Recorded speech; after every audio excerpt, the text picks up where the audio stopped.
G'day and welcome to another video with Better Picks. Hope this finds you all well. Today we're going to have a little bit of a look at getting some better detail out of your images through sharpening.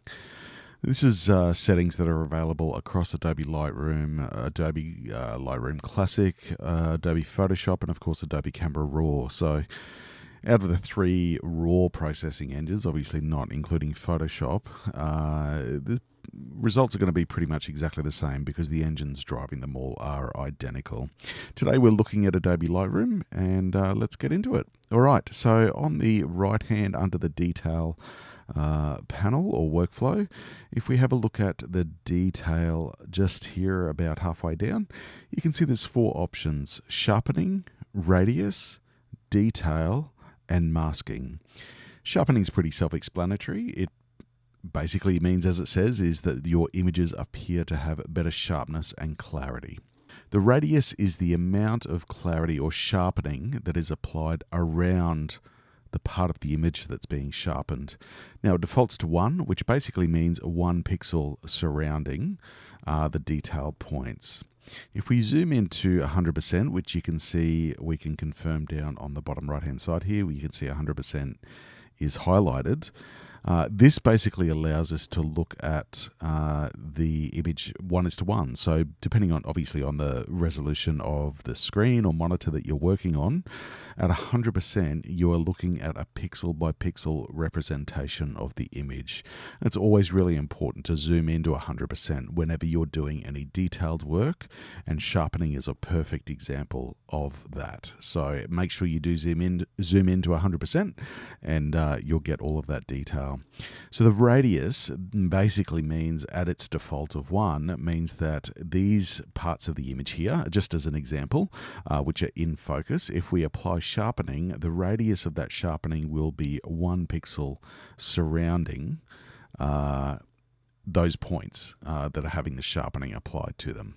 If we increase that, then we are increasing that circle area, or that part of the image around the parts that are being sharpened, up to 3 pixels. So I generally leave it as a default of 1. But of course, depending on your image and the results you have and the results you're looking for, you may want to increase that radius to affect the sharpening differently. The detail, basically, this one means that if you increase the detail, you are going to apply sharpening to finer detail. So it defaults to 25, which is applying sharpening to larger parts of the image or larger representations of subject matter that appear in focus. For example, here, if we increase the detail, then we're going to be increasing the finer detail of the image that's going to be affected by the sharpening being applied. Now, the masking is basically which parts of the image you want the sharpening to be applied to. To best represent masking, let's firstly increase our sharpening just a little bit. Now, it's important to be aware with this image, I haven't applied any noise reduction as yet, and you will notice immediately that as I apply sharpening, it is appearing to magnify or increase the amount of apparent noise that we can see, particularly in these softer colored and muted areas. So we will, as a normal part of the workflow, normally apply denoise towards the end of the edit process. We won't show that today because that'll be in a separate video, but you can obviously see as I increase that sharpening to an extreme level, it does increase the noise that you can see. Now, there is a way that we can deal with that, and that's part of the masking process. If we increase that sharpening, we're going to go a little bit extreme with the sharpening and come down to masking. You can see as I slide the masking slider along to the right, the areas that have soft muted colors, so no detail, are being affected less than the areas that have sharp detail. Now, a way that we can actually see precisely which areas the sharpening is being applied to as we adjust that mask is if we hold down our Alt key and slide, you can see the image turns into a black and white representation. Now, if we slide that slider all the way to the left, you can see the whole image is white. That means sharpening is being applied to all of the image.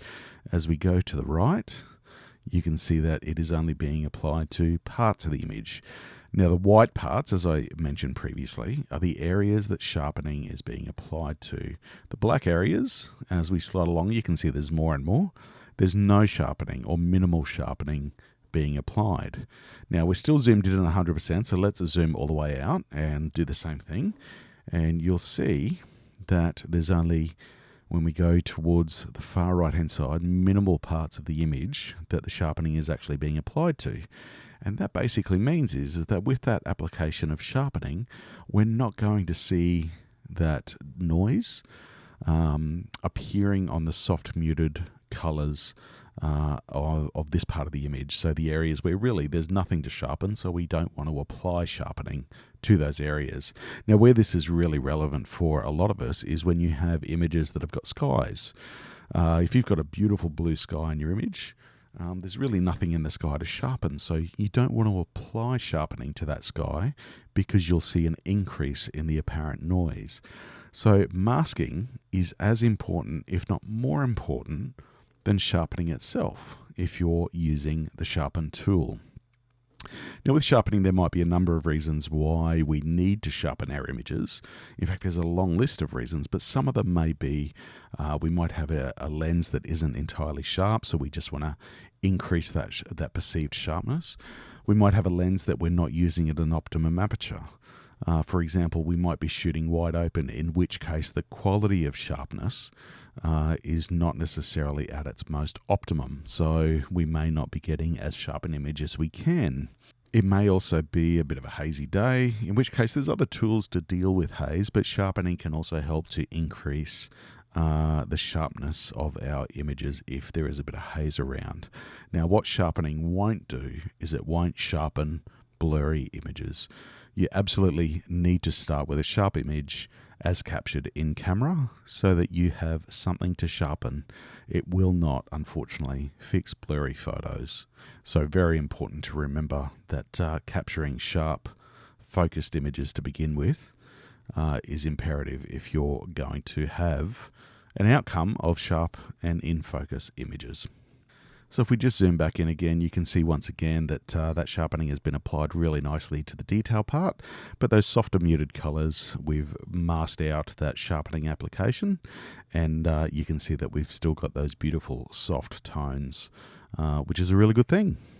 Hope you've enjoyed this video. Thanks for stopping by. As always, any questions in the comments are welcome, and we look forward to seeing you next time. Take care.